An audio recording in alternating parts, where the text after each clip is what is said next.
More stimulus money being sent to millions of Americans today, but some people are having problems getting those funds. Consumer investigator Ssdi digging deeper to tell you what may be holding up your payment and the timeline for sending out all that cash. By direct deposit, 17 million more via the U.S. Postal Service. If you don't get your payment by direct deposit today, then it's coming in the mail. Those items being sent through the mail could either be government debit cards or paper checks. Over 20 states and cities have officially decided to send out more financial relief checks to everybody. State officials have released new information as to who will be eligible for the stimulus payments, everybody. And now I know many of you guys are wondering whether your state or city will send out stimulus money of their own. Well, watch until the end because we have a ton of information about the fourth stimulus check and Social Security benefits that you have to know. According to the U.S. Bureau of Labor Statistics, reported that the unemployment rate dipped 3.5% in September, and inflation also remained near a 40-year high. As a result, families are living paycheck to paycheck. The IRS has also made adjustments that could mean lower tax rates for many people next year. There are actually 20 states that decide to send out more financial aid to the residents, everybody. And some of these payments are going to those that need it the most. Residents of Rhode Island will be getting payments from the state in the form of a child tax credit rebate that pays families up to $250 per child. An announcement from the Rhode Island governor said the state issued payments early this month, and they will be dispersed to qualified taxpayers over the next several weeks. The rebates are part of the fiscal year 2023 budget signed by McKee and approved by the General Assembly. The rebates are available to Rhode Island residents making up to $100,000 a year for individual filers and $200,000 for joint filers. Payments will be sent to nearly 115,000 people in the state. The high cost of living has also forced a governor to push and introduce an economic stimulus plan, but Republican state lawmakers say the plan just lacks common sense. The Pennsylvania Opportunity Program would issue stimulus checks of up to $2,000 to qualified households making $80,000 or less. It's stated to aim and help families still recover from the crisis and that are struggling with inflation. Governor Wolf threw his support behind the proposal for new stimulus payments. The governor said it's going to provide a needed buffer against high prices. It's going to give families the room to get back on their feet. I first proposed the Pennsylvania Opportunity Program way back in February, but Republican leaders wouldn't get on board with funding it. And the new batch of inflation data has also released and showed that while prices remain uncomfortably high in September, a slowdown in wage growth indicates that relief may be in sight. It's encouraging development for the Federal Reserve, which is battling to bring down the highest rates of inflation in 40 years. The Personal Consumption Expenditures Index also measures prices paid by consumers for goods and services. Combined inclined by 0.3% from August to September, however remained unchanged at 6.2% for the year. According to the latest report from the Bureau of Economic Analysis, it removes volatile food and energy prices and is the Fed's preferred measure of inflation. It climbed by 5.1%, and that is higher than the August rate of 4.9%. From August to September, the core index rose by 0.5%, and now the Bureau of Labor Statistics released its latest unemployment data, and it shows a slowdown in wage and salary growth and quarterly labor cost.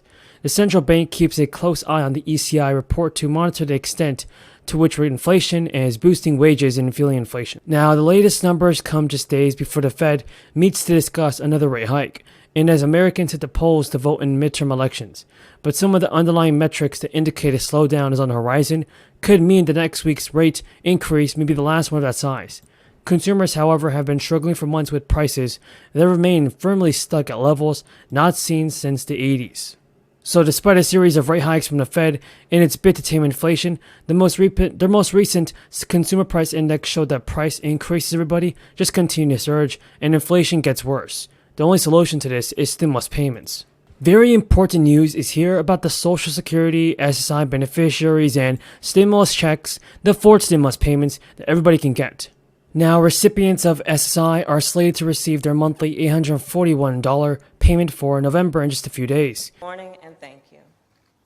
And in particular to our veterans, service members, families, caregivers, and survivors.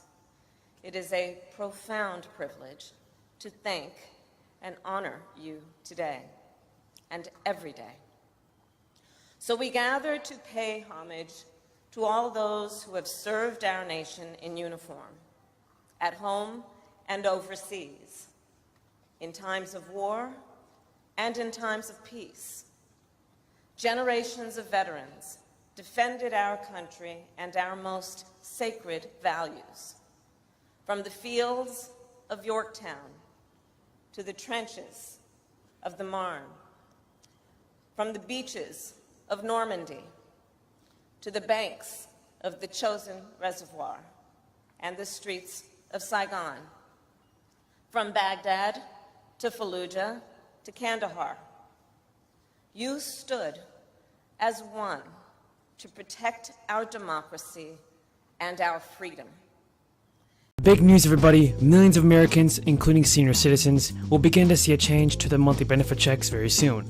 Lawmakers in Congress have officially proposed that the SSA increase relief payments for seniors by $1,000. In a slight deceleration in the U.S. inflation rate, led one senior citizens advocacy group to lower its 2023 COLA for Social Security recipients, though it's still likely that next year's adjustment will be the highest in more than 40 years.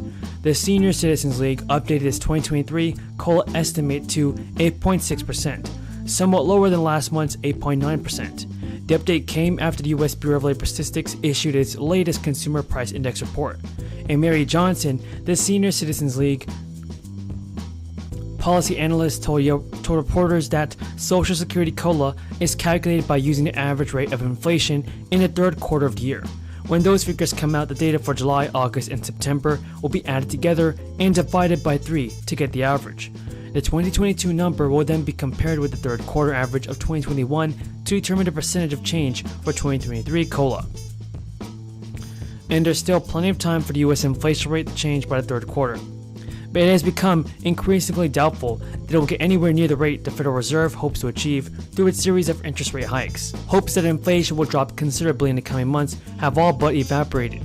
It is likely that the 2023 COLA will be the highest in decades. Some seniors and experts believe the COLA for 2023 could be in the 9% range, which would be the biggest increase since 1981, when the COLA was only 11.2%.